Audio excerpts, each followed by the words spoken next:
Pinamamadali naman ni Pangulong Bongbong Marcos sa Department of Energy o DOE ang proseso nito sa energy project tulad ng Energy Virtual One-Stop Shop o ang e-system ng ahensya na target na maging operational sa taong 2028.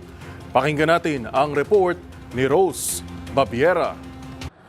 Ipinag-utos ni Pangulong Bongbong Marcos sa Department of Energy o DOE na pabilisin ang proseso ng mga energy projects sa bansa.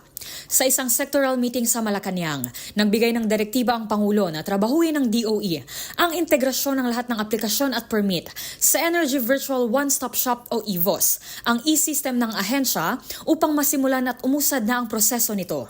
Matatandaan na nabanggit na rin ng Pangulo ang parehong direktiba sa kanyang SONA noong Hulyo. Planong i-consolidate sa e-system na ito ng DOE ang lahat ng kaugnay na proseso sa pagpapatupad ng mga proyekto at target ng pamahalaan na ma-integrate ang lahat ng energy-related processes sa EVOS sa June 2028. Inatasan din ng Pangulo ang DOE na paalalahanan ng ibang ahensya sa mga pending nitong proyekto at asikasuhin ang pag-i-issue ng mga permit at clearance. Dahil anya, malaki ang epekto ng delay ng pagre-release ng mga nasabing dokumento sa mga investor na naisa ng mamuhunan at magnegosyo sa bansa.